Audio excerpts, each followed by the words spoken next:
나의 영혼이 잠잠히 하나님만 바라며 나의 구원이 그에게서 나오는도다. 오직 그만이 나의 반석이시요 나의 구원이시요 나의 요새이시니 내가 크게 흔들리지 아니하리로다. 아멘. 사랑하는 좋은나무 교회 성도 여러분, 오늘도 하나님께서 새 날을 허락하시고 새 마음 새 영을 부어주시는 줄 믿습니다. 우리 주님께 감사하면서 찬송 올려드리고 주의 말씀으로 이 하루를 시작하기 원합니다. 우리 먼저 주님 앞에 찬양 올려드리겠습니다. 393장 오 신실하신 주 함께 찬양합니다. 393장 찬양합니다. 오 신실하신 주 내 아버지여, 늘 함께 계시니 두려움 없네.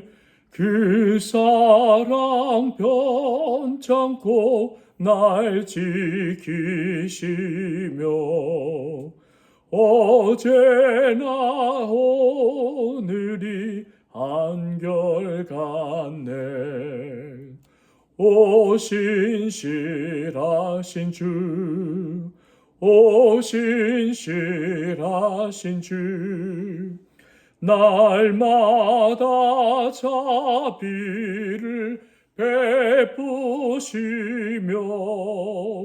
일용할 모든 것 내려주시니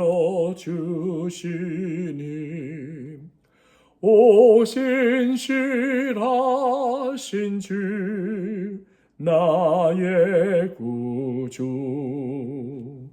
봄철과 또 여름 가을과 겨울 해와 달 별들도 다 주의 것. 만물이 주 영광 드러내도다. 신실한 주 사랑 나타내네. 오 신실하신 주, 오 신실하신 주, 날마다 자비를 베푸시며 일용할 모든 것 내려주시니 오 신실하신 주 나의 구주. 내 죄를 사하여 아니하시고 주 친히 오셔서 인도하네.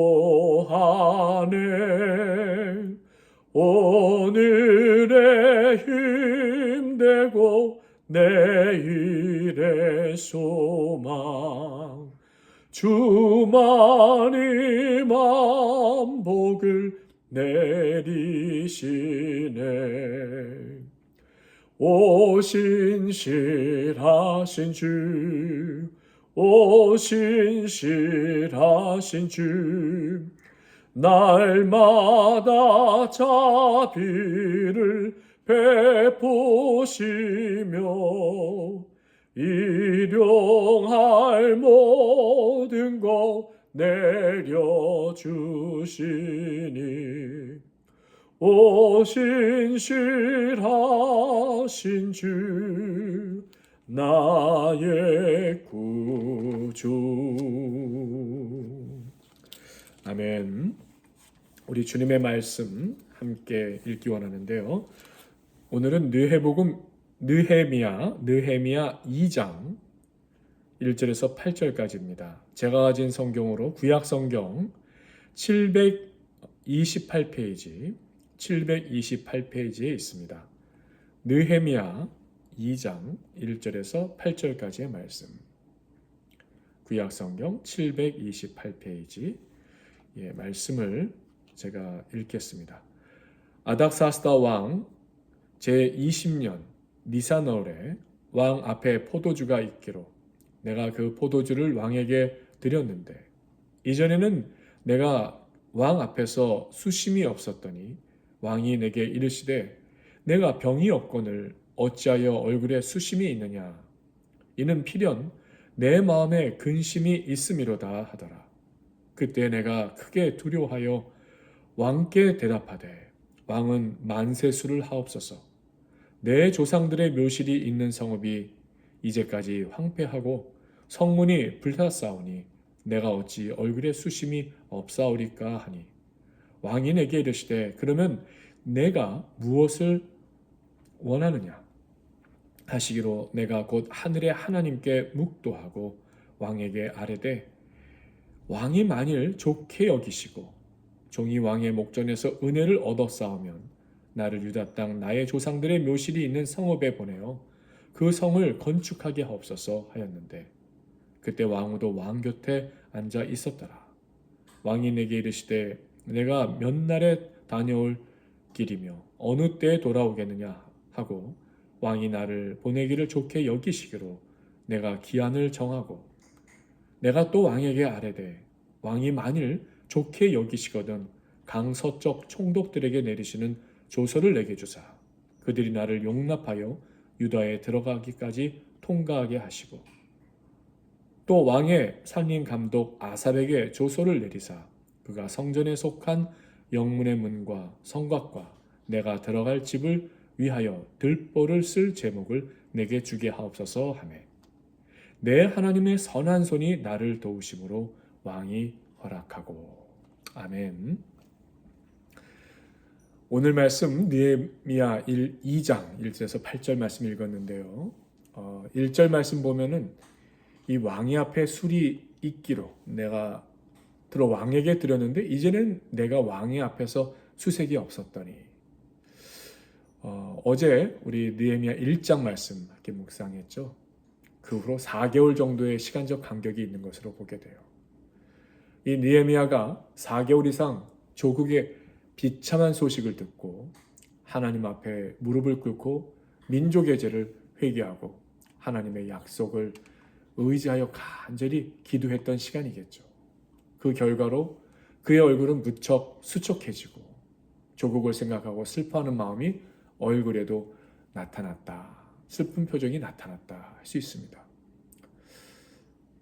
이전에는 내가 왕의 앞에서 수색이 없었더니 예루살렘 성벽이 무너져 있고 이 예루살렘의 사람들의 무방비에 느헤미야의 염려가 있었기 때문에 사실은 이 마음을 통해서 후에 예루살렘 성벽을 재건할 수 있었던 것이죠.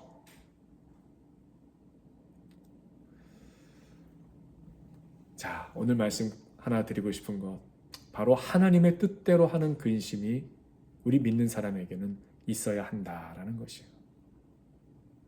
하나님 나라에 대한 걱정, 하나님의 뜻대로 살고자 하는 삶에 있어서 때로는 우리가 근심할 수 있어야 된다. 신약성경 고린도 후서 7장 9절에서 12절의 말씀을 제가 한번 읽어드릴게요. 내가 지금 기뻐함은 너희로 근심하게 한 까닭이 아니요 도리어 너희가 근심함으로 회개함에 이른 까닭이라. 너희가 하나님의 뜻대로 근심하게 된 것은 우리에게서 아무 해도 받지 않게 하려 함이라. 하나님의 뜻대로 하는 근심은 후회할 것이 없는 구원에 이르게 하는 회개를 이루는 것이요 세상 근심은 사망을 이루는 것이니라. 보라, 하나님의 뜻대로 하게 한 이 근심이 너희로 얼마나 간절하게 하며 얼마나 변명하게 하며 얼마나 분하게 하며 얼마나 두렵게 하며 얼마나 사모하게 하며 얼마나 열심 있게 하며 얼마나 벌하게 하였느냐. 너희가 저 일에 대하여 1절 너희 자신의 깨끗함을 나타내었느니라. 아멘. 오늘 2절 말씀으로 이어서 계속 보겠습니다. 왕이 내게 이르시되 내가 병이 없거늘 어찌하여 얼굴에 수심이 있느냐.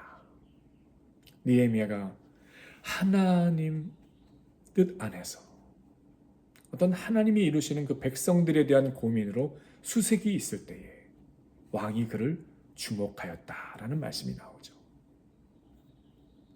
하나님의 사람, 기도하는 사람에게는요, 하나님의 지혜가 인도해 주시는 것을 보게 돼요.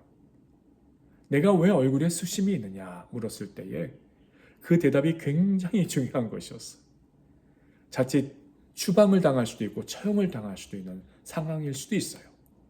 절대 권력자 앞에서 보이는 수심이나 근심의 모습은 이 신하들에게 금기시 되어 있었기 때문이에요.